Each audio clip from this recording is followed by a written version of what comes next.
Before today's episode, I wish to acknowledge the traditional owners of the land, the Wurundjeri people of the Kulin Nations, and recognise their continued connection to the beautiful land and sea. I'd also like to pay my respects to the elders past, present and emerging, and I extend this acknowledgement to the traditional owners of the land my listeners are on. Welcome to Ritual the Podcast, your cottage in the woods. A sacred space for the witches, the healers, the magical folk to meet and speak of wisdom, witchery, and old world magic, where people come to learn, to hear stories, to share secrets, and to be free to be their true selves.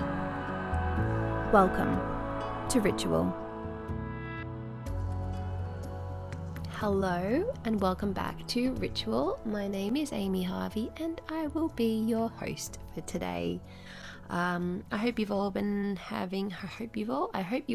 have been having a really good week. My week has been pretty good actually. It's Samhain Ritual Box week for me at my store Wiccan Sage. Every Sabbath I release a ritual box to do with that Sabbath, and it includes all these different items to make your turn of the wheel as magical as possible. So those weeks are always pretty hectic, but in a good way. They always have a good buzz about it. So yeah, this week has been a big Samhain ritual box week, but it's all good, all exciting, and yeah, it's been a good week. It's been a good week. Now this episode is very exciting because it has got one of my most favorite witchy friends, Hana from Hana the Suburban Witch.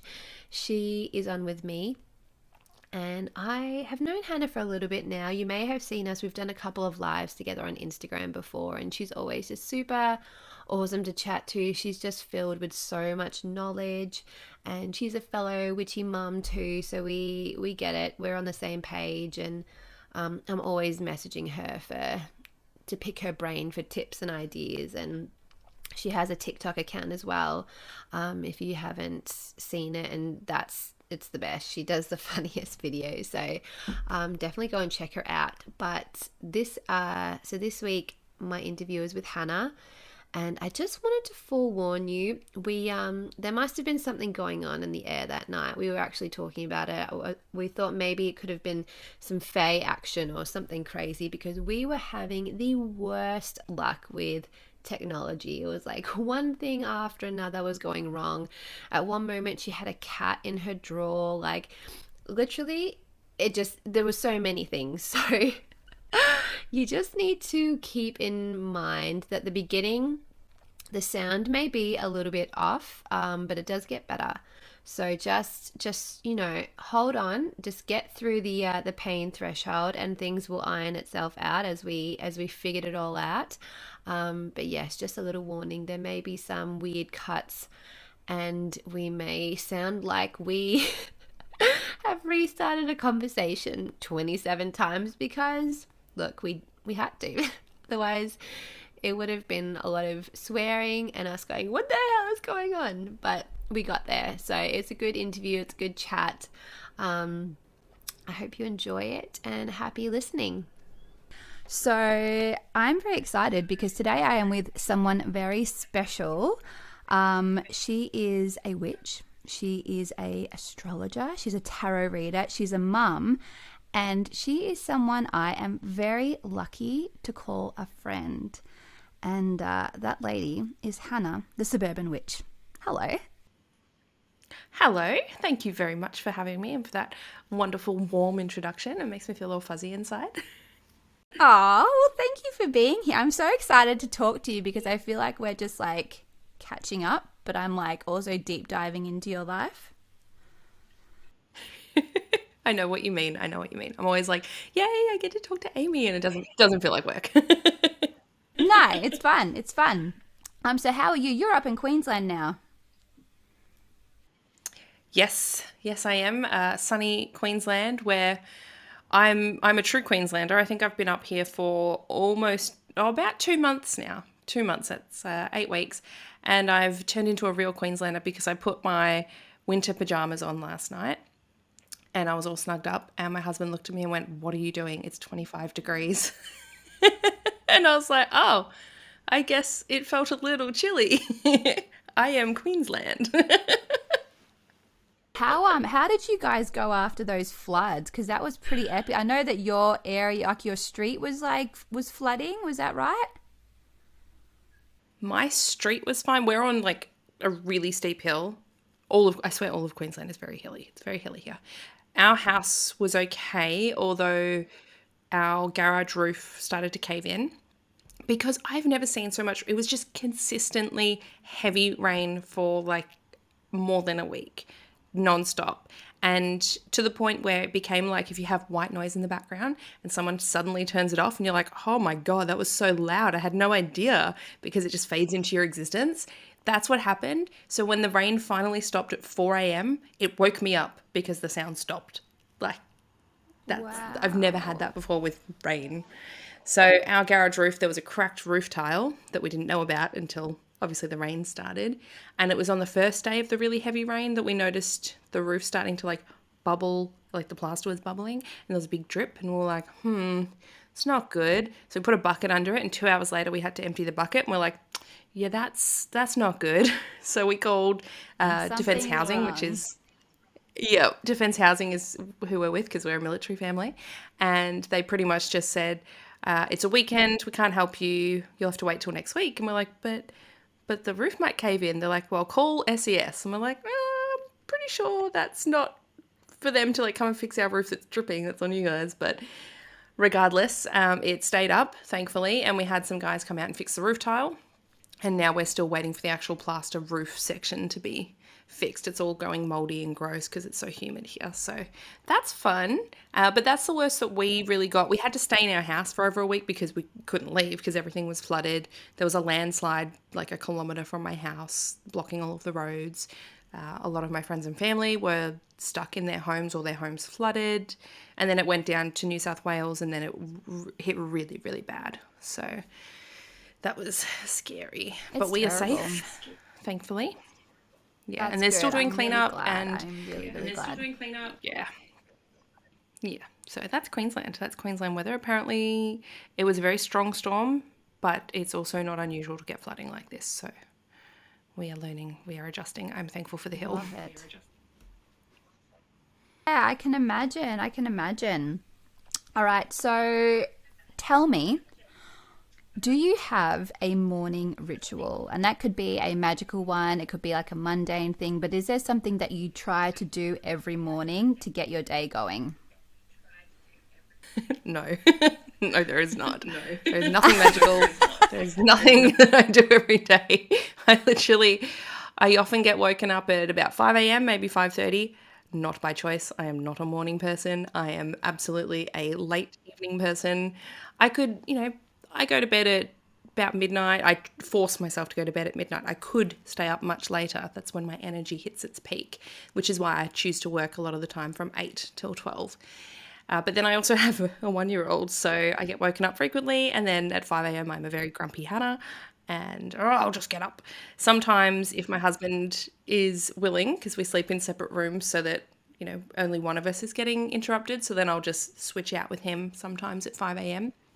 Go and have an hour or so of uninterrupted sleep, which is nice. But then I often wake up feeling more tired. It's not fun. I'm not a morning person. So no, there is nothing that I try Sometimes and it's do. better just to get up, isn't it? Yeah, I've tried doing morning rituals, but no, the morning is not my time. The morning is time for, and I don't even have coffee. Like, coffee's not even a ritual. Maybe a cup of tea, but sometimes that doesn't happen till 8 a.m. or 9 a.m. So no, there's pretty much wake up and survive until I wake up properly. You're the Probably of opposite no of interest to me. everyone. I cannot deal with the night. It gets to like 9:30 and I'm like, ugh, I'm so tired. But in the morning, I wake up about 5 o'clock and I'm like, wee, let's go. So we're like yin and yang. You need to come and watch my kids in the morning for me. No, I'll do the no, night shift. I have mine. But yeah, I think even before kids, mornings were never my forte. And I think as well, a lot of people think witches need to or should have these beautiful magic mornings, but I'm still a witch. I'm just not a morning witch. I'm a witch of the night, maybe. Witch of the night. You're an owl witch. So I already know a little bit about this, but I think that this story is very interesting. So can you please tell us, what was your journey like finding witchcraft? Like, how did it all unfold? It's a very interesting story, and there Mhm. are many, many steps along the way and lots of signs that when you look back in retrospect, you can figure things There out. a little. always are. Always There are. always are. Hindsight is 2020, as they say. Mm. But my journey started out spiritual, well, religious spiritual, right? Mhm. So it was a very, very strict evangelical Pentecostal upbringing that I had. I was born and raised in the church. I was dedicated to the church, which is where your parents stand up on stage in front of the congregation and they say, this baby is going to be part of our church tribe and we are going to raise it in the ways of the Lord. Yeah. I had my very first baptism when I was 5. And then another baptism when I was about 8 or 9. And that was because obviously I felt the first one wasn't enough. And there was a lot of guilt and shame there that the church puts on you, as of course. For an Which is, 8-year-old. I know, but it was very, I think the ideas and everything were really, really intense for me. As I said, I was a spiritual kid. My Yeah. brother didn't go through that sort of a thing. And he had the same upbringing, but I was all in, right? I was Yeah. all in. Also might be an older sister thing where you kind of do everything your parents tell you. Yeah. So yeah, I was baptized again. I'd given my heart to the Lord. And this church, the evangelical Pentecostal churches, if you're not aware, they are what I now term the most psychically active churches, but they do not call them that. They have something called the spiritual gifts, right? You might know these as people who are speaking in tongues. That is called glossolalia. Then there is people who can interpret the speaking of tongues. Now, in What do this, you mean speaking in tongues? What does that look like? yeah, I forget the Like parcel tongue. phrase. So it's like when people get swept up in prayer and they start speaking another language, it is not a language that exists in our earth plane or whatever. And the idea is that it is the Holy Spirit speaking through you, and it is a language that is just between you and God. And it is very, very sought after. If you can't speak in tongues, it's almost like, well, you've done something wrong. Couldn't you almost be talking in gibberish and say, yeah, that was me talking to God? I think a lot of people do that. But then I have seen what I believe to be, and I have done it as well. I believe it was true. It felt right. It didn't feel like it was made up. And because when you're doing these sorts of fervent prayer and you've gone up with the altar call and there is thousands of people in this, it's a mega church, right? Thousands of people all doing the same things. The music is done to a certain frequency that it does put you into a certain state of mind as well. Like there's a lot of psychological things that are happening here, things that we then also try and recreate in the spiritual realm to get into trance state and commune with deity, right? There are so many things that cross over. Yep. And so I've seen people do this. I have seen people that were healed with the laying on of hands or by speaking tongues over people.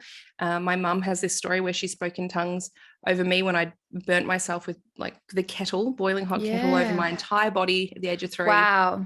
And came out scot-free, like literally not a mark on me. And she believes that was the power of her prayer. And I don't doubt that, right? I don't doubt that. But now I sort of see that as more like a version of light language. Yeah. Particularly something like that.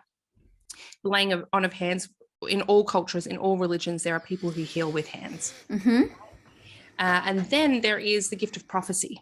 The gift of prophecy, it's a spiritual gift. Not everyone has it. And the gift of dreams falls under the gift of prophecy. And that's what I had. And as a kid, that came up with visions during those fervent prayer altar calls and dreams as well that I could interpret and that would then come true.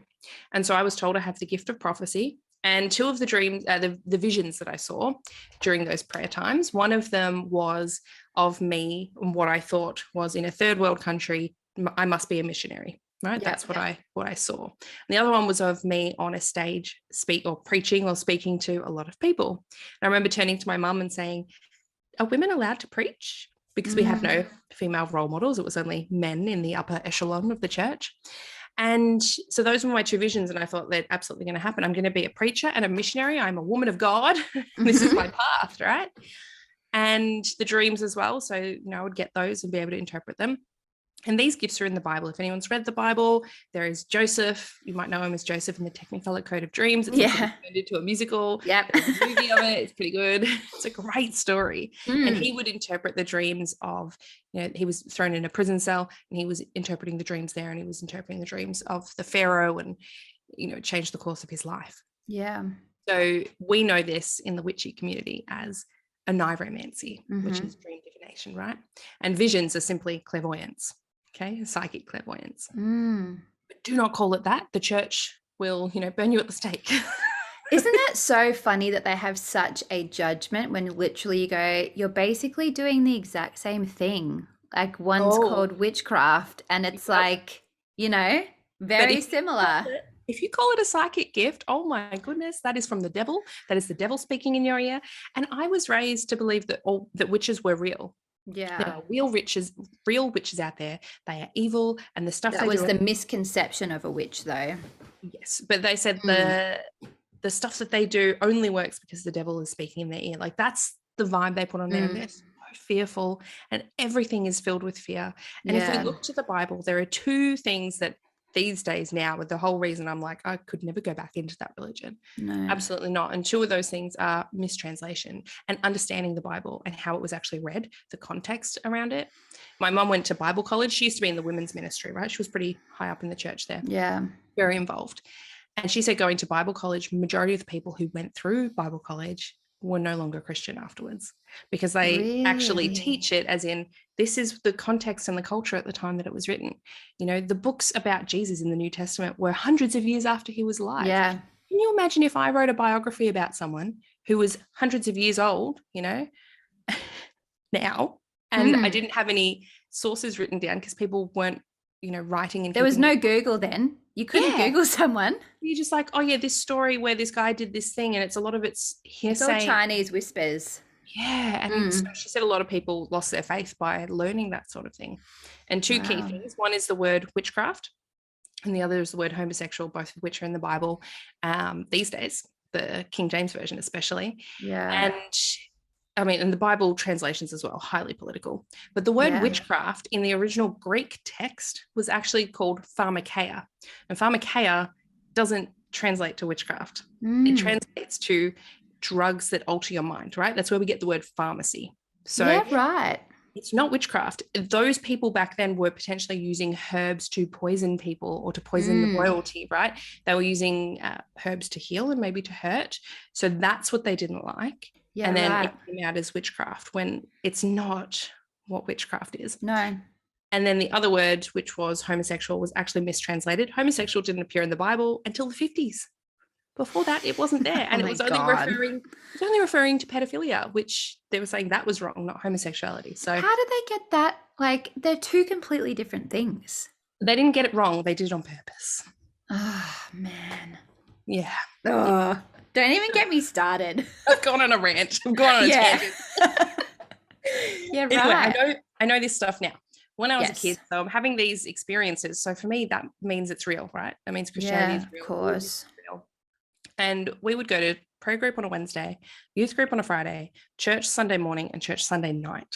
Like, it was a lot. I went to a Christian school. The only friends that we had were Christian. Our entire family was Christian. It was your whole world. It was my whole world. And the only people in my family was my mum's side, who we didn't talk to. And because they weren't the same. They weren't in the church, but they were also, like, I hate to say it now, but they were less off. They were poor poorer, less off than us. That sounds really bad, but I think that had a bit to do with it. It's like a status thing. The church is very about status and looks, how you appear, because if you don't have it all together and if you don't have everything, that's God's punishment on you, and that's the reason you had it. Yeah, right. So when I was then 15, my parents divorced and my mum left my dad, and I decided to go and live with my mum. I'm a teenage girl, right? And my mum was told by the head pastor of the church, "You don't think you can come back here, do you?" Which was very catty, because they can be very catty. And this was our like my lifelong friends' parents, right? These were family friends. These were meant to Yeah. be close to us. And suddenly it's just like, see you later. And because she'd been so involved as well. yeah, she used to run like so many events. She did this thing called the Christmas Day lunch for all the homeless people in the community, anyone that didn't have family that they could spend Christmas Day with. And mum was doing that every year. Like she organized that, she created that, she did all these amazing things in the women's ministry, and then just like, yeet, you're out. That's terrible. And so, yes, my worldview started to crumble, right? Yeah. My dad, of course, was allowed to continue going to church because he's a man and apparently did nothing wrong. Yeah, because the punishment isn't the same there. Like he's fine. He hasn't done anything wrong. Yeah, exactly. And so we left. And then all of the people that went to school were told, don't speak to Hana, don't play with Hana. Hana, well, not play, I guess we're teenagers. Don't hang out with Hana. Yeah. Because, she's living in sin, right? Or her mum has backslidden, which was like the most horrible thing you could be called, a backslider. Oh my God. And you were 15 at this point? I was 15. And because at 15 as well, you're going through such a sensitive age where your like friends are your whole world and everything they say and think matters. So to have to go through that where they are literally judging you is like the worst thing a girl at that age could go through. Didn't help. I already at that point had anxiety and depression and an eating disorder, which my mum had taken me to what felt like an exorcism at a prayer group. Like, wow, very intense. There was some very intense stuff going on already. So not a great time in my life. No. We had to move schools because of all of that and everything that went down at my school. And I think moving schools, I moved to a Catholic school, and that was so different. People were normal. People were like, no one was actually religious. They're like, I just go here because the school gets better funding and it's got better place, like stuff. Yeah. No one actually went to church. And I was like, what? What do you mean? Like, what do you mean you don't go to church? Like the school I went to didn't have school buses, right? But there was a bus every Friday night to take you to youth group. like it's just the priority. World. Yeah. Totally different. So anyway, so I've suddenly entered the real world of people, rebelled a lot and done a lot of stuff I probably shouldn't have, but hey, I lived. And this whole time I'm like, I'm not spiritual. I don't believe in anything. Like the church. Yeah, of course. You'd be tarnished. But there's always that like, but I had things that happened. I felt things that happened. Yeah. And so then it sort of went into like, well, maybe I'm agnostic. Maybe I believe that all religions are right. Maybe that's where it's sort of heading. It was this real, just, I guess, discovery time of my beliefs and my spirituality and where I fit in the world. Yeah. And what really helped was I went and traveled. So I went to Europe and then I went to Southeast Asia and I worked in Southeast Asia. I worked in Cambodia, traveled through like Thailand and Singapore. And when I was in Cambodia, I think that's when I first realized, because I was working with the local people there in the main capital city of Phnom Penh. And I was like, hey, like I was teaching English there with kids at an orphanage out there. I was like, oh, this kind of looks like that vision that I had. Wow. Worked with people, and I thought I was a missionary. Maybe I misinterpreted that. I wasn't a missionary. But obviously that was all I had to go on back then. I was like, oh my gosh, it was true, but it was different. Because then, of course, all those things, I thought I was going to be a pastor and I thought I was going to be a missionary. And that's gone like, now. What? Yeah. But then it happened anyway, just in a different way. So I was like, oh, that's interesting. File that away for later.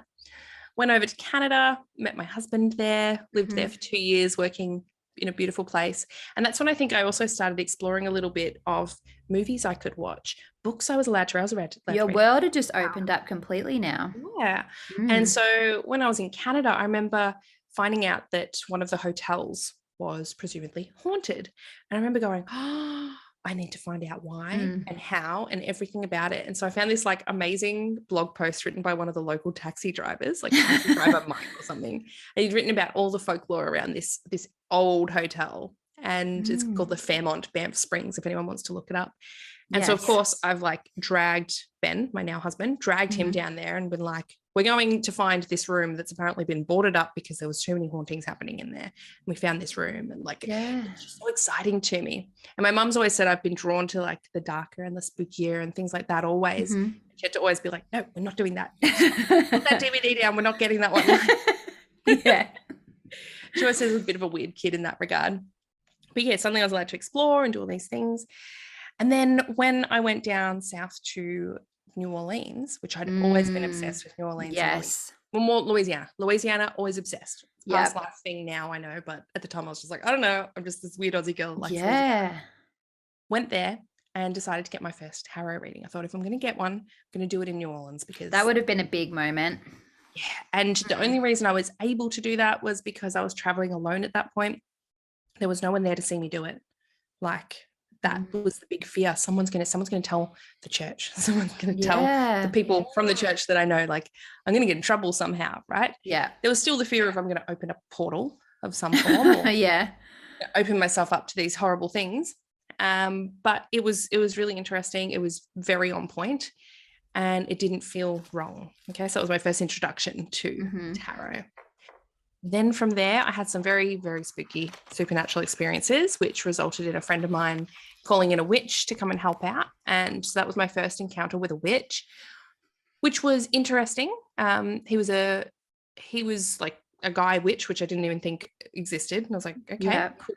And he came and cleansed and watered the area I was in and it worked. I was like, okay, interesting. Still didn't like what was happening. And the spookiness of the whole thing made me revert straight back into praying every night before bed.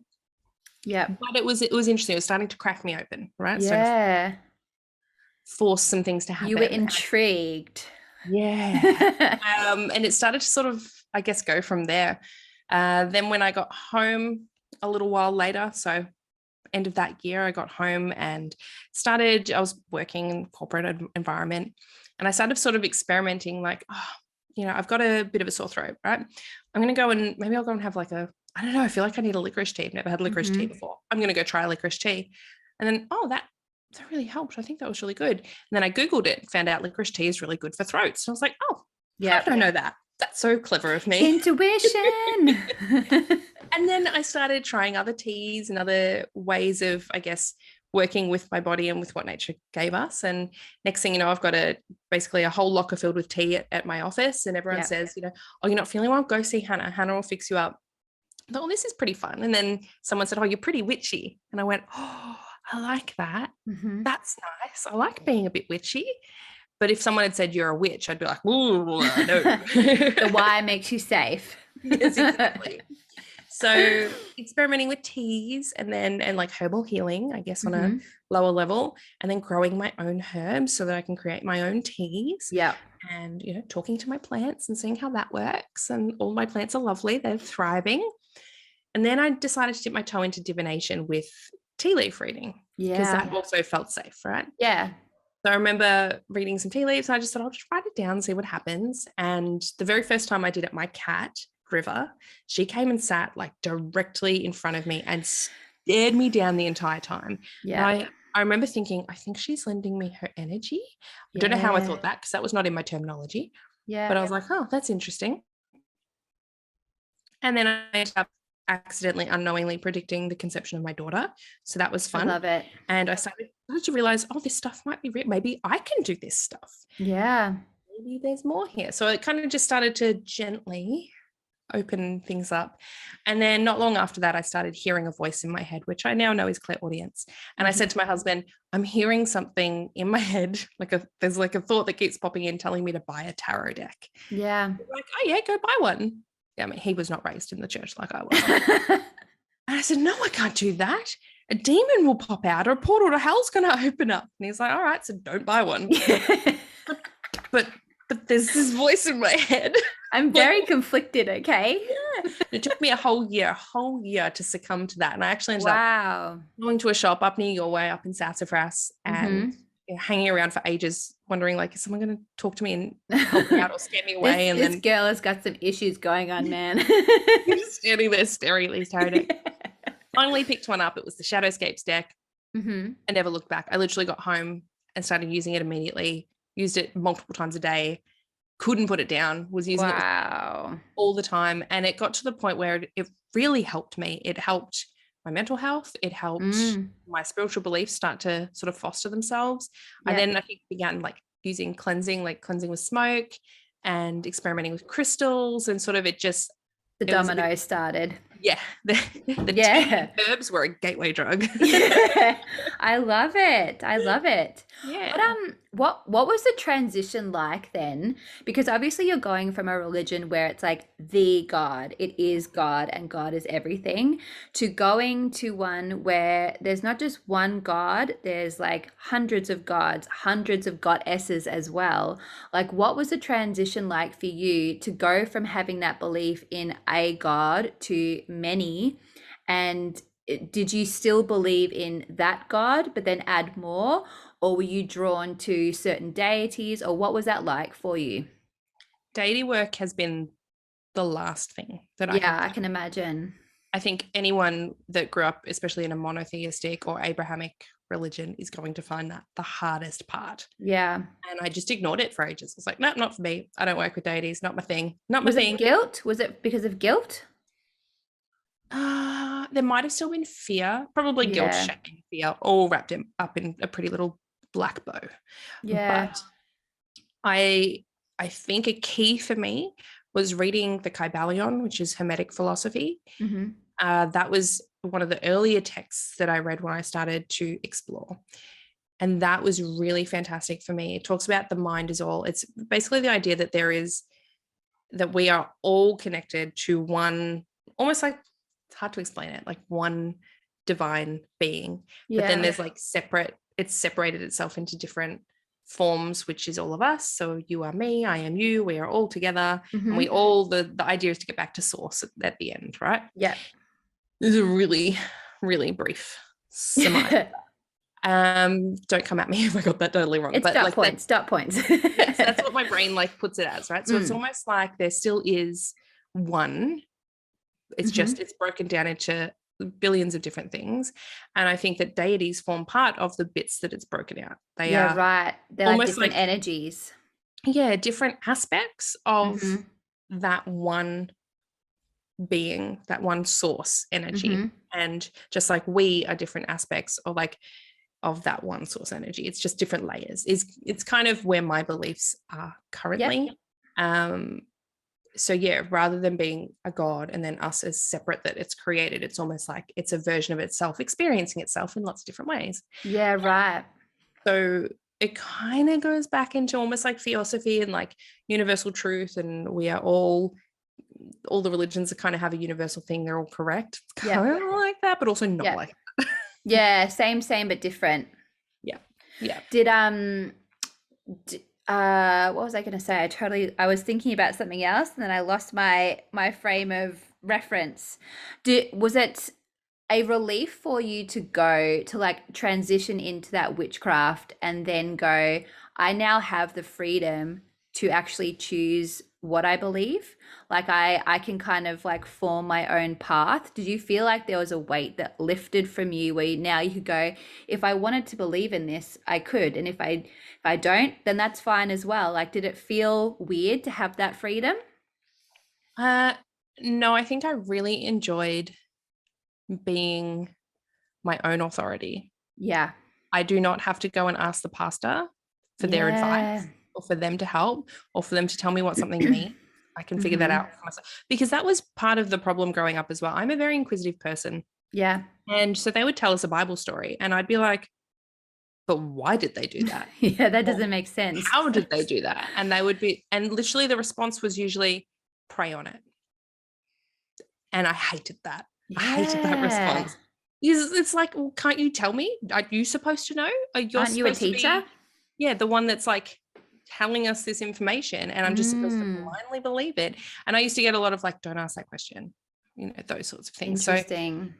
I hated that. And I loved that now I could be like, what's this? And Google helps, right? Because Yeah. now if I read any form of magical text or whatever book I'm reading, I go, that doesn't sound right. I'd even do it with with fictional books, Outlander, right? Yeah. The first time I read that, I got so damn annoyed.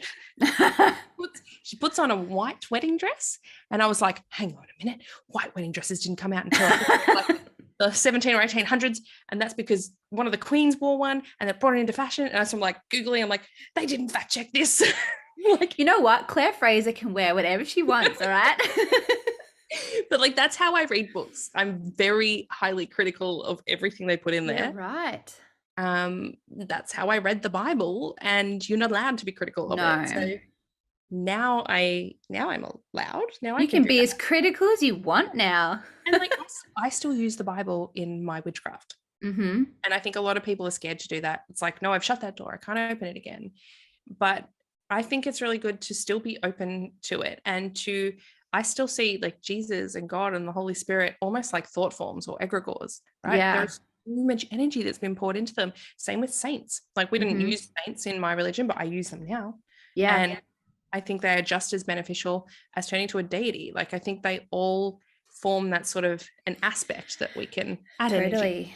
I mean, Jesus was a healer, really. That's what he was. And whatever, I know a lot of witches that they still turn to Jesus, not in a Christian sort of way, but more as Jesus the healer. So I guess it's like just having more tools on your tool belt that you can, bring on whenever you need it. He was a mystic, and there were many others like him, and they were also doing miracles. He just had Yeah. a good marketing campaign. Yeah. Yeah. That's a good way of looking at it. And like I do astrology now, right? And I mean, he had 3 wise men. What was a wise man if not a magi or a magician? Yeah, Right? 3 totally. wise men following a star in the sky. I wonder who looks at the stars in the sky. Would it be astrologers? Yeah, Oh. possibly. I've heard of that. But then like That's so funny. I have this, and it was a video that actually did really well on TikTok ages ago. I have this book left over from Mum's time at Bible college, and it is the doctrine of Christian philosophy or something, Christian doctrine basically. And it literally has a 2 or 3 page list of all of the sinful, evil things that you can do. Yeah. So it's brilliant. It is literally my list of hobbies now. And the things that are on there, like yoga is on there. Oh, really? How many Christian women do we see going and doing yoga? A lot. They love yoga.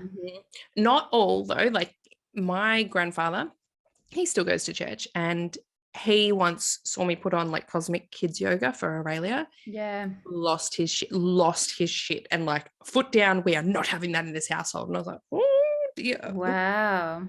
So we're just like, I'm not having this fight. We were just not having No, that. not worth it. No.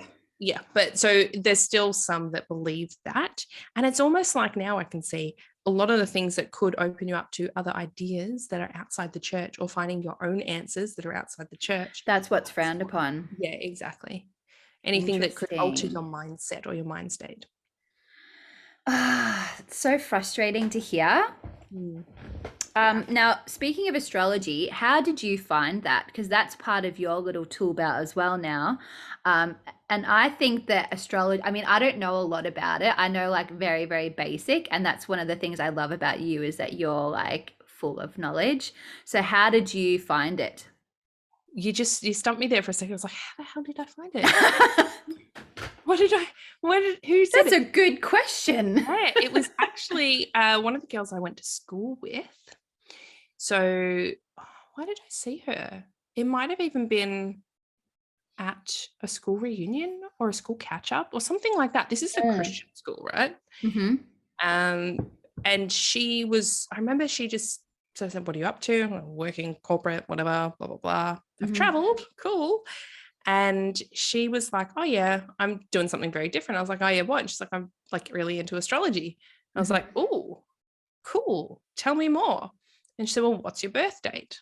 And I told her, and she said, well, what's your birth time? And I was like, pretty sure it was around 1:00. And she said, and we didn't have much time. I think we were just like having a drink outside type of thing. And she looked it up, and I remember she read out my Chiron placement, which is Chiron in Cancer. And she basically just gave a little like 2-minute interpretation, and it blew my freaking mind. I was like, how do you know that about me? And I was like, what is this witchcraft? She's like, you stalker. Yeah, I was like, I thought I was a Virgo. And she's like, you are. There's so much more to it than that. And I was like, okay. I remember going home and like being in the car and just going like, no, I need to find out what she did. Yeah. So I don't even know where I turned. Google, right? Probably. Yeah. I found a really good podcast that I ended up learning a lot about. I ended up taking a course through by Natalie Wallstein. She's an astrologer. She does Soulshine Astrology. I took her course in astrology. I read books, I read blogs, I practiced on myself, I practiced on other people and read other people's interpretations and just started to figure out how it all felt. And it just turned into an obsession, an absolute Yeah. obsession, because it helped me to pull back more layers of myself and realize where I wasn't authentic. And I was like, oh my gosh, I've always loved doing X, Y, and Z. And I always felt guilty about it because I thought it was bad. And now I'm like, no, Yeah. that's actually what I'm supposed to do. Like that's who I am. And it helped so much. And it actually also helped when I went on maternity leave with my daughter, and I ended up having really severe postnatal depression and anxiety. Yeah. And there was a lot of other stuff going on at the time. But at that moment, I sort of like, I knew that I had my moon, which is your emotional stability. I knew it was in my 10th house of career, which means I need Yeah. career for stability. But I was like, I've always wanted to go on maternity leave. I've always wanted to be like barefoot and pregnant and then home with a baby and like Christian ideals of a woman. Right? I thought that was what I was going to be amazing at. And then pregnancy sucked. It was painful. Birth was like, what just happened? Yeah.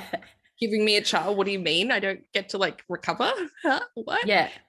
And then yeah, that first year of having a baby was horrible. It's hard. It was hard. It was, and I was like, why didn't no one tell me? Why didn't anyone tell me it was like this? And yeah, so there was that going on. So that was obviously expectations not meeting reality. But then also the fact that I wasn't tethered. I didn't have a career. And suddenly I was on maternity leave. I wasn't working towards anything. My days consisted of talking to no one because my child couldn't talk, and being covered in poop or food or vomit or spit up or breast milk or whatever it was. And it was not glamorous and it was not fun. And I didn't really have much to do. I'd gone from like a busy corporate lifestyle where I'd like leave at 6:30 in the morning and be home at like 7 p.m. at night. And suddenly the entire day stretches along with the wiggles. Yeah, I totally understand that. Yes, I'm sure many mums listening will understand that. And I had my spiritual practice, so that helped. But yeah, I didn't really piece it together because I was so set on the fact that I wanted maternity leave to be amazing. And I think when I really like, it kept popping up in tarot readings and things for myself. And I was like, I need to go back to work and I don't know what to do. And so I went back part-time and it was better. It was much better. I was like, oh my gosh, I should have listened to my chart ages ago. Yeah. And then I started using it for other people as well. So I used it for my husband. I used it for my mom to help her with her career.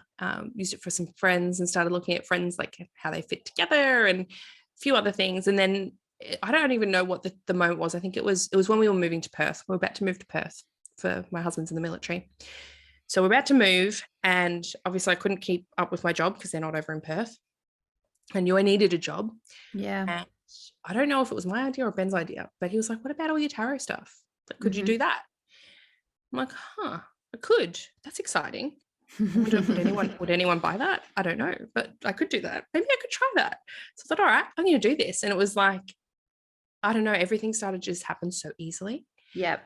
And I tried, like, I'm an artist as well. So I do like watercolor paintings, and I had tried making them, printing them, selling them, all of that. And it just was so difficult. Everything was like hard to figure out. It was hard to get it out there. But as soon as I started doing the spiritual stuff, it's like my whole life fell into place. Just flowed.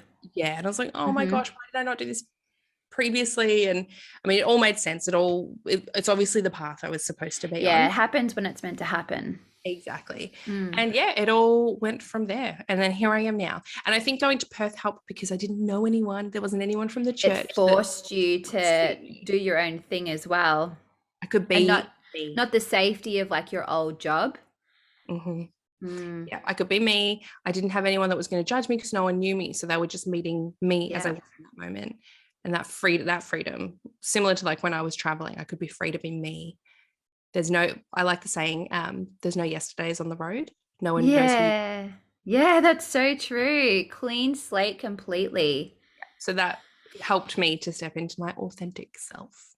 I think it's so funny that you said that about like when you have this idea of what it's going to be like to be a mum, because I totally had the same thing. Like I was always like, I'm going to be a mum and it's going to be my whole world and I just want to be a stay-at-home mum and that's it. And then when I had Poppy and I was on maternity leave, I was the same. I was just like, I feel so, I mean, I feel full in terms of like being a mum, but the me part, I feel so empty and I feel like I have no purpose, I have no drive, I don't know what I'm doing, and it was such a shock because I was like, I'm not supposed to be feeling like this. Like I'm supposed to be gushing and happy and so excited to clean another nappy and yay, let's go for another walk. And it's just so funny that like who you think you are is like completely different to who you actually are, and the way you find that out and how like babies really force you to go, that's not me. That me that I thought is completely different. And yeah, it's crazy, isn't it? I think witchcraft finds a lot of people after they have children. Yeah, that's what happened to me. Mm-hmm. They have a habit of birthing a new us as we birth them. I think you notice a big lack because I, like growing up, I was always the, I know I believe in something, but I don't know what it is. Like that was my all, because I went to an Anglican school and, you know, whilst it wasn't like super, super, super gaudy, we still had to do church services and all that stuff. And I was always like, yeah, this is not for me, but I don't know what it is. And that was it. That was my line. And so yeah, after I had Poppy, and that like yearning of like something big is missing, and then when you finally find it, it's like it's like your whole world just brightens, like someone, you know, on the computer when you press the brightness button, that's what it feels like. And everything just flows. It's that Totally. state of flow. And like you still have hard days or like tough moments, and all of that is life. That's what life is about. Yeah, that's part of it. But there's a big shift. There's such a big Yeah, shift. it's a natural thing. It's amazing. Yeah. And how did TikTok start? Oh, yeah. That was actually, I was listening to an episode on the Gary V podcast. Yes. And this was like pre 2020. This was 2019. Mm-hmm. I was like, all right. So I've got like my YouTube channel is not doing too great. I'm Mm-hmm. pumping them out. And look, at this point, I was filming all my YouTubes on my phone. Yeah. And to get better sound, I was like putting blankets around the floor and stuff to soften it. And then I didn't know how to edit, so I would just put it up. I was like, whatever, if people like it, they'll come. Yeah. And I was writing blog posts and I was trying to drive traffic, and it just wasn't really working. So whilst I was working and I was selling astrology reports, I was doing tarot readings, wasn't really enough. It wasn't enough to cover my child daycare, right? Yeah. For the 2 years that I did. I couldn't cover that. So it was kind of like, is it worth it? I was like, I'm loving it. I would do this even if I didn't get paid. Yeah. But I would also like to get paid. For So sure. what do I do? So I was listening to Gary V's podcast because I was like, he's a business person. We'll just Gary see. V's great. Yeah, and He's no bullshit. He kept saying like, you got to get onto this TikTok thing. And I was like, what is TikTok? I don't know what that is. I was like, all right, I'll just download it, which was maybe a bad idea because I was like, oh my gosh, this is amazing. And I was like, Yeah. and my husband's like, where have you gone? I'm like hiding in the toilet, just like watching TikTok. Nowhere. I was like, I'm doing research. I need I'm working. And I don't know what we did. I think I did my first. Oh yeah, I did my first one. It was pretty cringe. Like I don't like looking back at it. Didn't really know what I was doing. And it wasn't, I just sort of did some silly like trends that people were doing at first. And then I did one, and it was how to smoke cleanse with rosemary. I think I was like, showing just how to do it with, of course, I think I had some witchy music in the background. It was probably, who's that one that everyone, no, I'm not going to sing it because I know. It's going to kill me. You know the one. She's witchy. She's older.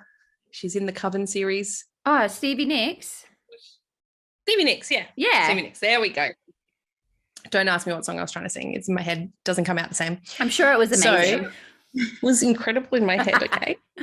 So Stevie Nicks was, definitely the song. So I was like, make it super witchy, right? And it got quite a few views and comments. And I was like, ooh. And like there wasn't many people. Like Witch Talk was just starting. I got in there at the best time. Thank you, Gary B. Yeah, he knows what he's talking about.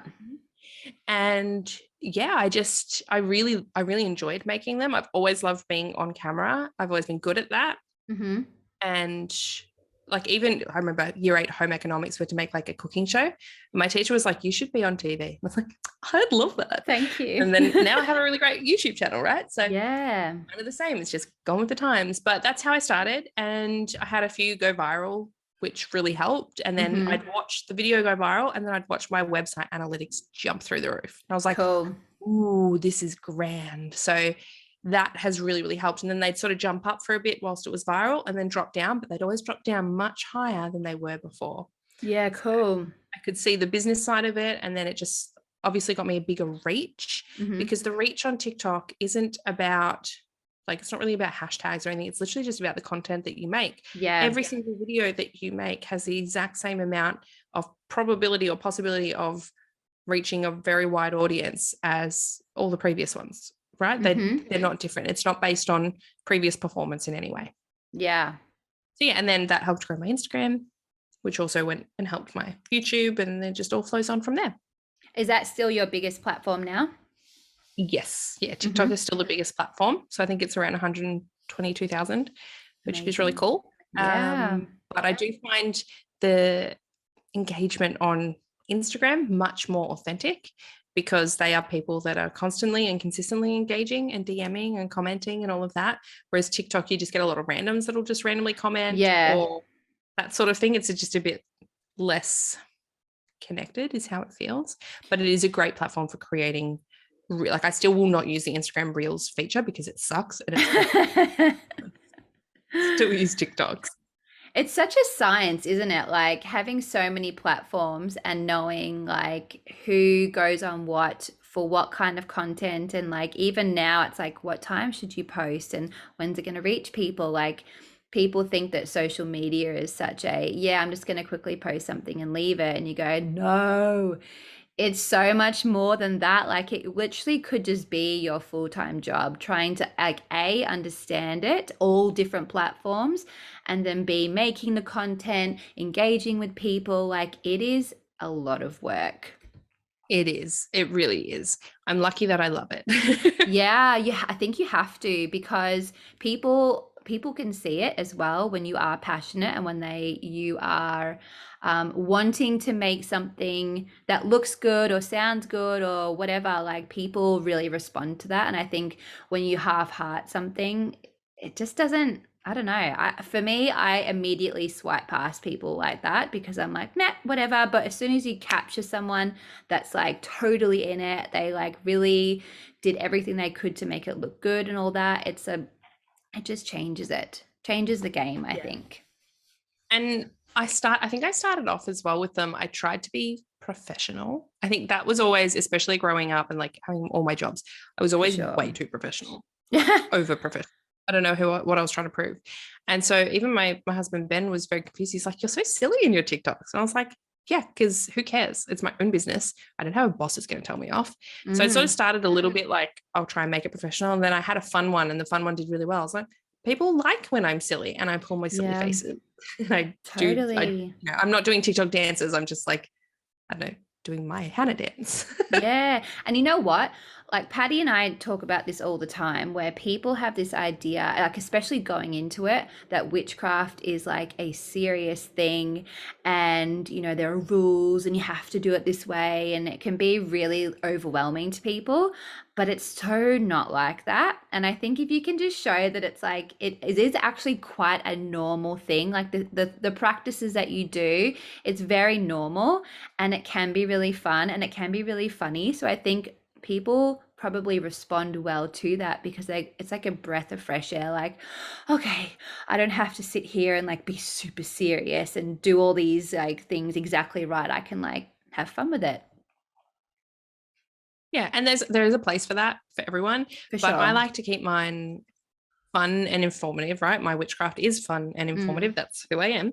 And I think that also helps. I have a lot of people who have religious trauma that have found me because of my story. Yeah. And they feel safe with the stuff that I'm sharing, and they can relate to it, and it's relevant, and it doesn't feel super scary. Whereas if they went to someone who was a bit more serious or more occulty or ceremonial magician style, it would Be too be much. scary. It would be, or if they've got an image of Baphomet or something, they're Mm. going to freak out and be like, "What? Can't do that, right?" But the girl with the pink hair and the cute dress, maybe that's all right. So Yeah. yeah, it's maybe more palatable. Some people might say it's like washed down, but it's not, because that is actually how I am, right? And I think there is space for all of those aspects, and that's going to appeal to different people. So I'm not for everyone. No. And the people that will resonate, they'll find you and they'll get the most out of it. Exactly. So one of the things that I know I get asked the most probably is advice for people who are starting out. So what would your advice be to all those like beginner witches of how they should, I guess, start their new journey? I have two things. One thing I really want to say about that, which is it doesn't matter if you want to call yourself a baby witch, because I am noticing, like, I'm in a lot of Facebook groups, like witchy Facebook groups, local groups, Witches of Queensland, whatever it is. Yeah. And I'm still in the Victoria one, and like probably still in the Perth one. Like, I'm in a lot of them. And I like keeping my finger on what people are asking, what people are needing. And I saw a post, I've seen so many of these posts, but even just today, this girl's like, "Hi, I'm brand new. I'm a baby witch. And I just had a question about blah."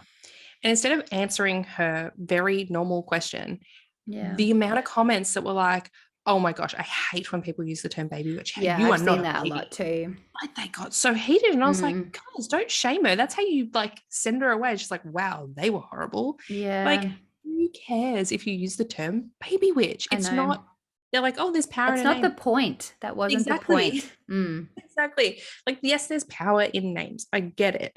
But when you're just starting out, and especially, again, anyone that's coming in from religious trauma specifically, for me, I would say I'm a bit witchy rather than I'm a witch. That took a long time. I'm a baby witch. It's so much safer sounding than I am a witch. So even I am new to the craft sounded a little too intense sometimes. So you've got to meet people where they are on their journey. So if that is you out there and you want to call yourself a baby witch, wear it with pride, say it with pride. It's totally fine. And anyone who tells you otherwise, just tell them to get lost. Because that probably would have taken a lot of courage as well. Like if you think about it from their point of view, they're obviously new and they could have been sitting on that for days or weeks. And they finally was like, I'm going to do it. I'm going to say it. And then they get shut down straight away. It's like, that's not why we're here. We're meant to be the healers and the open ones. We're meant to be here to help, not to go, you're not that. Like, let them be whatever the hell they want to be. Exactly. Agree. And the other thing, like, I don't know. I feel like a lot of people have advice on this.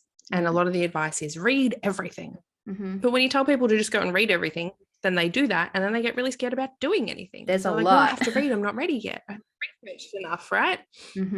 But I reckon just try something small, okay?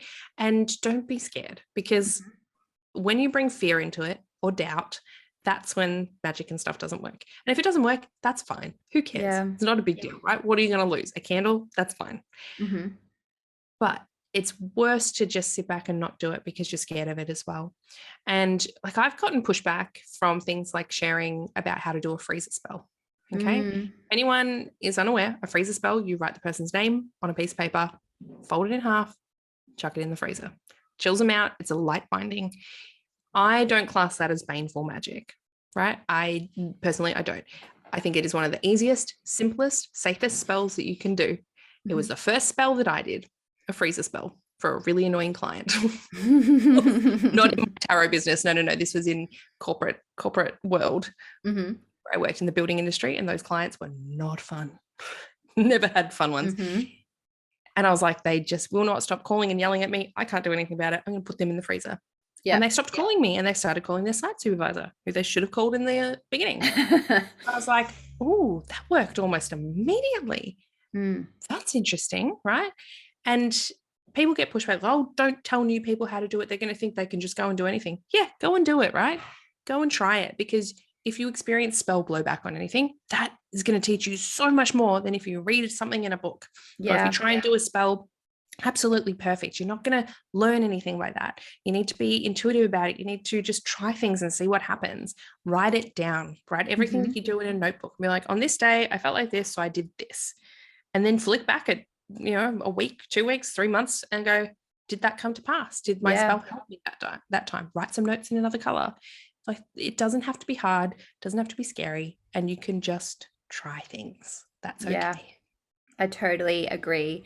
And I guess, like, in connection with that, how do you cope with the judgment and the misconceptions that do come along with that? And I know obviously, like, being on social media as well, you're wide open to, there's so many trolls, there's so many people who have like judgment, and this can be from people who are, Christian, or people who are witches who completely disagree with everything that you do. And that, again, as we said, will often really deter people who are just beginning that path, going, this is too much. I don't even want to go near this. So how do you cope when you receive that judgment or those misconceptions from people? Like, what do you do to get through it? So if it's Christians coming on to my videos and talking about the wrath of God and the devil and all of that, I love that, because I usually say, thank you for boosting me in the algorithm, A. B, let me just help you out real quick. Usually got something I want to say. Yeah. Well, like, you need to turn to God and God will save you from this. I'm like, God pushed me to this. Like, no. So with those ones, I have a bit of fun, right? Have a bit of fun. And then when it comes to other people in the community, because I have had a few where they've, made videos about me, like, don't listen to this girl, really? She said this and that's wrong. And it's like, I just tell myself there are so many different traditions. There are so many people who don't follow tradition. Yeah, there are so many opinions, there are so many books, there are outdated ideas, there are new ideas. There is different religions and spiritualities and philosophies that everyone can pull from. For example, if we look at color correspondences, right? A lot of people think they are black and white. This color means this, right? And I could potentially, let's say I hold up a red candle and say, I'm going to use this for a good luck spell. I think people on the internet would lose their minds. They'd be like, what the hell is this crazy girl doing? You don't know anything about witchcraft. But color correspondences are culturally specific as well. So, for example, my husband's family is Chinese. We have his ancestors on our ancestor altar. In Chinese culture, red is good luck. So why not draw on that, as that is the family that I've married into? Why not draw on that if we're doing a good luck spell for us or for him or for totally. So I think that's the mindset I have when people judge or critique my craft. I'm like, it works for me. I know why I'm doing it. So I think it's just that pure confidence in my own self and my own craft. Yeah. That it doesn't, and you know what, my block button is very well used. If I get, especially when I do lives on TikTok, I get a lot of like derogatory stuff every now and then. Wow, from really? Like a guy will come on and say some things, and I'm like, that's not okay. Block straight away. And I just water off a duck's back is what I like to envision, because that's more about them than it is about me. And I think the more that you go into it and the more you meet with people who are judgy and whatever, the more you don't give a shit, and the more confident and the more practice you do, and you see how it makes you feel and you see how your life starts to change, the less shits you give even still, So I think it is. It's just, you got to keep going, because if you let those people stop you, like, then they've won. So really, you could go at it from a total like competitive way and be like, no, I will win. Which is so funny, because in my corporate job, right, or even when I worked in the hotels or anything, if I ever had someone put in a complaint or say something bad about me, it crushed me. Yeah. It was so horrendous. And I think that's because that was not roles that I was supposed to be doing. I didn't have that like surety in myself because of that, if that makes sense. Whereas now I'm like, hell no. I know what I am. Yeah, I know what I'm doing. So yeah, I think there's a shift there. There's a difference there. Yeah, cool. Now you are also a mum, You have two cute little babies. Do you involve your kids in your practice, or how much do you like blend them in? Is it something that you're like, we're a family of witches, or is it something where you go, this is what I do, you can watch and join in and let them form their own view? Like, what do you guys do?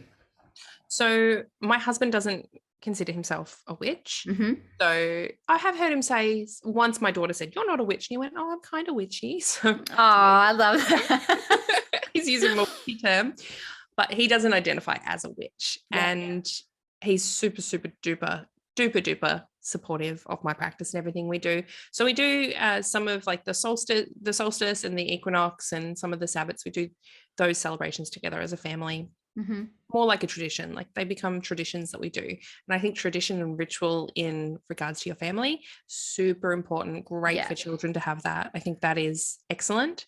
I Mm-hmm. wish I had more of that as a kid rather than Mm-hmm. just Easter and Christmas. It's like more of that, right? Yeah, And it's relatable. You're like, oh, it actually means something. It's about the seasons. We can see the shift. totally. So although now that I'm in Queensland, I'm interested to Not see, so much. yeah, the changes. They're going to be much more subtle. So It's that will be always the midsummer solstice.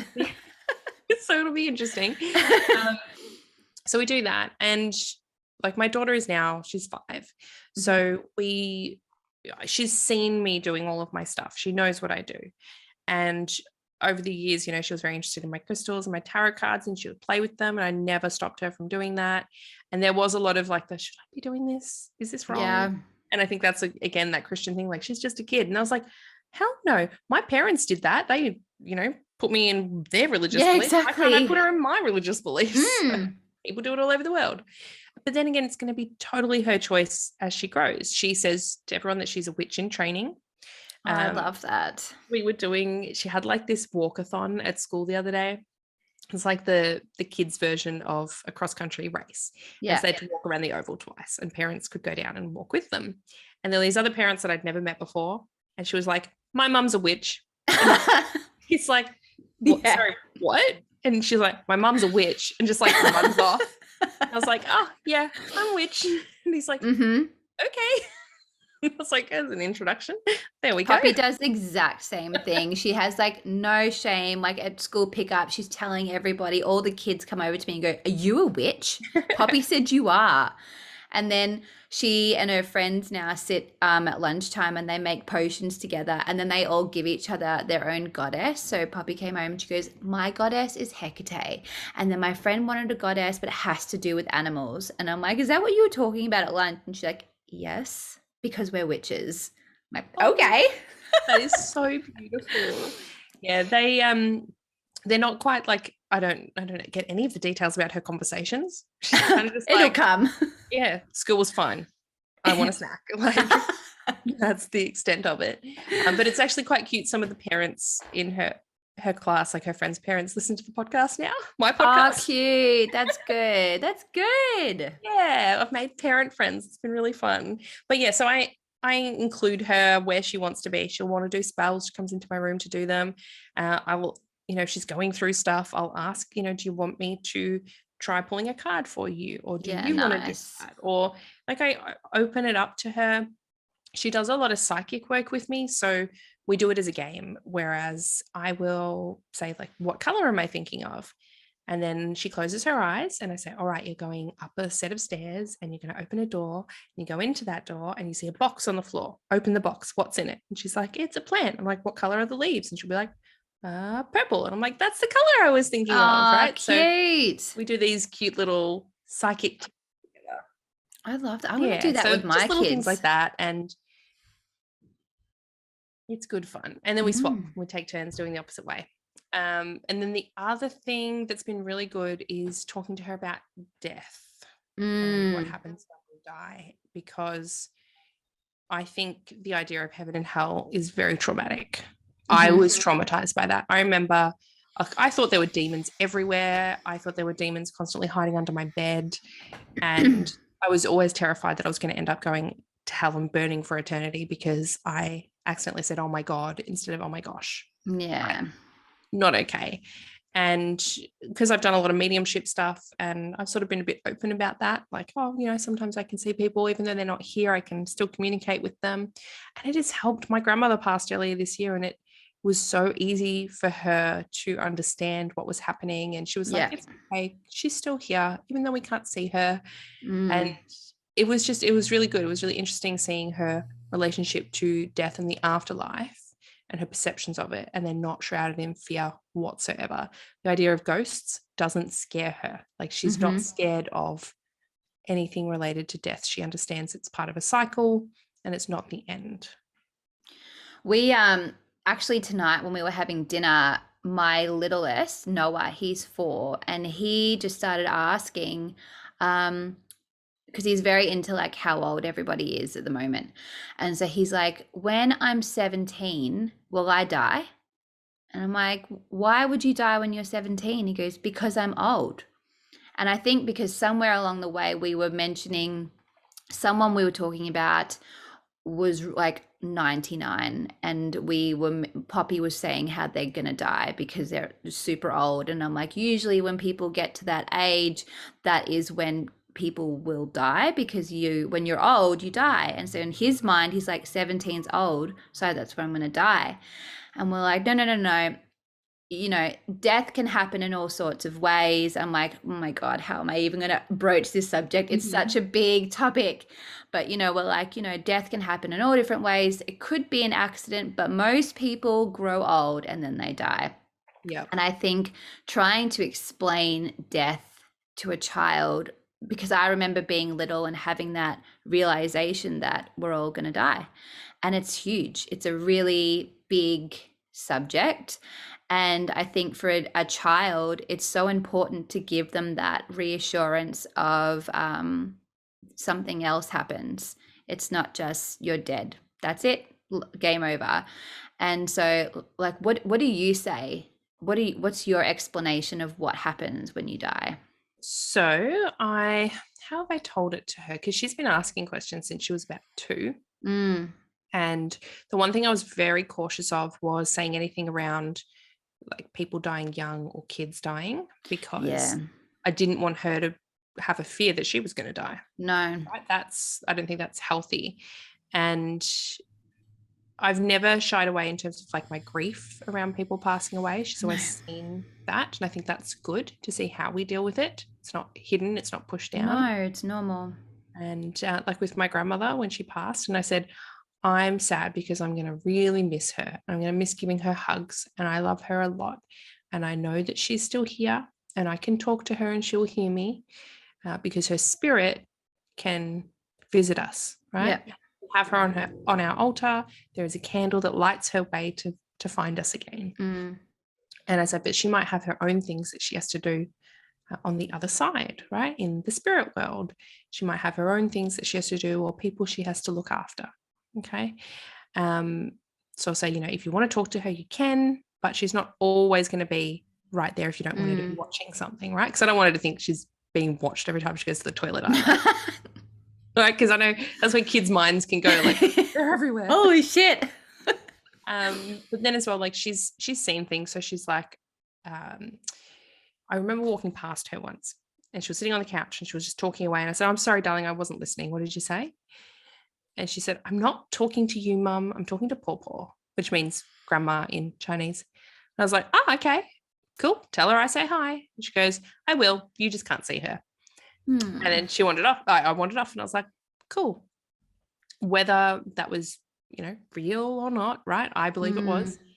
I think that's really beautiful that she's like, I can talk to my grandma. I can do that. And she passed when she was 2, but she had such a beautiful relationship with her. She still talks about her all the time. Like it's really wonderful. And then she's seen other things where she's seen other spirits. And, I've always come in and been like, I can't see them right now, but that doesn't mean they're not there. I totally believe you. And if you don't like them being here, you just tell them. Yeah. Right. And if you need Mummy to do anything extra, I can do that. Okay. We need to put our boundaries up. She's a little Pisces. She's very open. And, that's sort of how I just kind of keep it very mundane.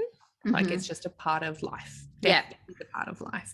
And, she's had a few questions like, when I have kids, will you die? Yeah. Like, well, when you have kids, potentially, but you never know what's going to happen. Maybe I'll live until your kids have kids have kids. Like, we don't know. No one ever knows. So, yeah, I kind of try and keep it around that. Yeah. And I've done mediumship development, like Zoom calls, right? And she's wandered in to ask for a snack or whatever whilst I'm giving a reading or something, or whilst I'm waiting for my turn. And every now and then I'll sort of put my hand on her back, which is called linking. And I'll put my hand on the middle of her back and I'll say, hey, look at this person here on the screen. Can you see anyone around them in your mind's eye if you close your eyes? And she'll be like, yes, I see a man and a woman. Can I have something to eat now? And I'll be like, oh my gosh, I've just connected with a man and a woman. Like, wow, like it's really cool to know that, you're on the same page. Yeah. And so we've talked about that. I'm like, oh, that's a little gift. Not everyone can do that. Sometimes it takes a lot of practice. You're really lucky you've got a mum that can help you if that's something you want to do. I love that. That's really beautiful. Yeah. Now, knowing that your first answer to this, do you have a evening ritual? I do, actually. Oh, wow. Yes. So every single night, and the only reason I wouldn't do this is, for example, I had a migraine last night, and so I was about to. I was like, no, why would I do that to myself? Yeah. So unless there's like extenuating circumstances or the kids aren't going to bed, every single night I read, every single night. Yeah. And I have a very strict way of reading. I have generally 3 to 6 books on the go at a time. I hear you. And I will pick 3 of those. And usually it's sort of like I keep the same 3 on rotation for a bit, finish one, a new one comes in, I might do a chapter of this one. Like I jump around a bit, but I'll have 3 on the go. There'll be 2 non-fiction books and 1 fictional book. I will read a chapter of each non-fiction, and then usually a chapter of the fiction. It depends. Right now I'm reading an Anne Rice book. Those chapters are really long. Sometimes I have to just like choose, I don't know, like 20 pages, right? Yeah. Keep it at that. Otherwise I'll be there all night. So I usually sit down, depends on my workload as well, right about 11. I might have a cup of tea and then read a chapter of each book. And then I have an alarm on my phone that reminds me at 11:45 that I need to go and brush my teeth and get ready for bed. Sometimes I'm like, oh, but I'm so close to the end of the chapter, and keep going. But that is my ritual. I read those books and I sit in the same spot on the couch. It's like my reading spot. Yeah. And yeah, and each of the nonfiction books are usually a witchy book. Yeah. So I'm developing my practice in different ways and different manners. And my reading list is very varied. Like I do not stick to one tradition. I do not stick to one style. It is beginner books so that I can review them on my blog and for everyone out there. And then there are ceremonial magic or very old, like occult Aleister Crowley books. Like they just, one's from the 90s, one's from right now. It doesn't really matter as long as I'm absorbing knowledge. Yeah, and, cool. Yeah, critically thinking about them as well. I'm, as I said before, very critical of what I read in a good way, I think. I love that your alarm goes off. Did you say 11:45? Yeah. Mine goes off at 8:15 to tell me to go to bed, so that we can see the difference between us. And that has only been a recent addition as well, because I was finding I was going to bed closer to 1, and it got to the point where I was like, I really need, because my son's up at 5. It's like, and he's, I have to settle him a few times throughout the night as well. So that is not one chunk from 1 till 5. That is, maybe 2 hours at a time, if that. So I was like, I need to actually prioritize my sleep a little bit more, because usually my natural body would prioritize sleep in the mornings, right? Which I don't get. And I'm hanging out, not that I love having my kids. I love doing the school thing, right? But I'm hanging out for one day in the future, there will be a time when the kids are not home and I still work for myself, so I can choose my own hours, and I can do that. I can wake up at 10 every day. That would be a beautiful thing. One day. One day that will happen. It and will. I will love that too. Now I've got 5 questions for you. These are like a getting to know you more spitfire round question. Rapid fire. So, rapid fire. Here we go. A movie you could watch 1,000 times and never get sick of. all of the Harry Potters. I agree. And no, and I changed my answer. Pride and Prejudice, the one with Mhm. Colin Firth. Oh, yeah. That's my sick time movie. If I'm not feeling well, that's what. Yes, we have. Yes, you have to have a sick time movie. Mine's Practical Magic. Oh, see, I only watched that for the very first time last Halloween. I love it. Wasn't allowed to watch it. Wasn't allowed Hocus Pocus. Wasn't allowed I still haven't seen The Craft. I have no idea what that movie Oh, is. man, you are missing out. On my list, you gotta do it. A book that changed your life. Oh, there is a book by Dr. Brian Weiss, Weiss, and it is called Many Lives, Many Masters. That changed my life, especially around reincarnation. Interesting. Fascinating. Highly recommend. Go and read it. Okay. What is your spirit animal? I don't like the term spirit animal just because it's potentially appropriated. But I've had a few psychics that have picked up on a swan on my spirit team from a past life that hangs around. And the interesting thing about that is my Shadowscapes deck is full of swans. Interesting. Which was my first tarot deck. Wow. So I don't think it's a spirit animal in the term that like the Native Americans. No, not at all. But yes, there is an animal potentially on my spirit team who is a swan. And the name that I got through for her was Atlantia. Ah, that's beautiful. I love that. Now, if you could travel anywhere in the whole world right now, where would you go? Probably Egypt right now. I haven't been to Africa. It's Africa and Antarctica are the only continents I haven't yet traversed. And I would really like to go to Egypt. That would be cool. I'd like to go there. Yeah. Also, I have some family from Togo and Ghana, and so I've got a place to stay over there. So I would cool. Check that out whilst I'm over there. Now, what does happiness look like for you? That's a really hard question. There are so many different things that make me happy. I think at the moment, I keep stopping and turning around saying to Ben, like, this is so awesome. Usually when the kids are playing beautifully or like I'm getting beautiful snuggles or, making some beautiful family memories, just doing normal things like cooking dinner or getting cuddled or I don't know, just those normal mundane things, or Ben and I sharing a cup of coffee on the couch whilst the kids run around crazy. Like those are happy moments. The content moments. Yeah, they're the moments that I think we're really going to miss when we get older.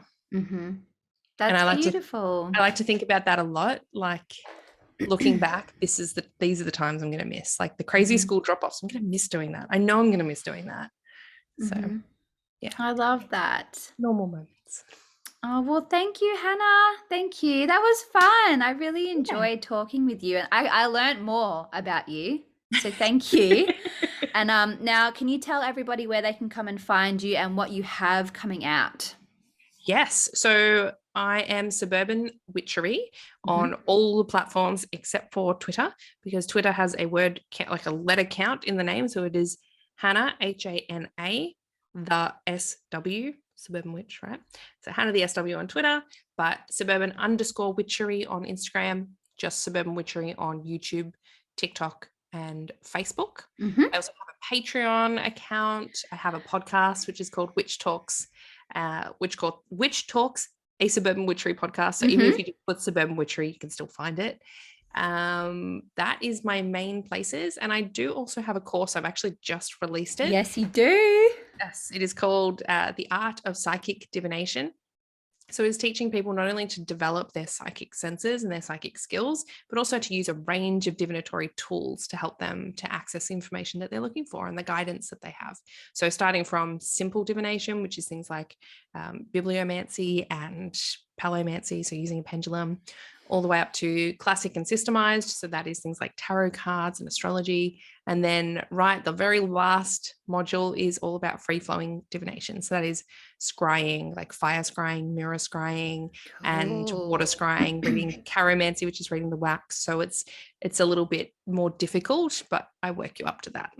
I love it. And you're such a natural teacher as well. I'm sure it's going to be amazing.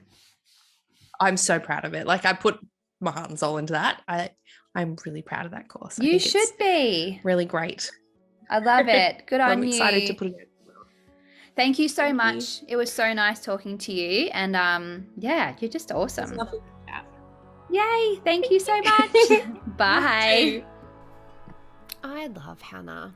She's just great, and she's always so good to talk to. We have really good chats, and I'm very grateful to have her in my little witchy gang. So I hope you guys enjoyed our chat together, and definitely be sure to jump over and check out all her socials. She's on TikTok, Instagram, YouTube. She's got so many videos with a whole like barrel of knowledge, so definitely check her out and support her channels. And thank you again for all your support with mine. I every day I get more and more people messaging me saying that they're listening to the show and that they're really enjoying it, and that just brings me so much joy, because sometimes when you do these things it can be a little bit lonely and you don't have that immediate feedback from anybody. So and I think as a Leo, we do like to get the confirmation that what we're doing is right and that people like what we're doing. So thank you so much for all your beautiful messages and for your reviews and your likes and your follows. It means the world to me. And please, if you want to connect more, definitely come and find me over on Instagram. I'm on Facebook, at Patreon. We're having such a cool time over at Patreon at the moment. We're getting into the Samhain vibes. So definitely come find me there or on YouTube. And if you enjoyed the show and you like listening to the episodes, I would love it if you left a review. It just really means that I can get this show out to even more people and even more magical minds just like yours. So that would also mean the absolute world to me. I hope you guys are having a beautiful week, and I hope it continues to be and even grows better day by day. And I will check in with you guys next time. Thanks so much. Bye.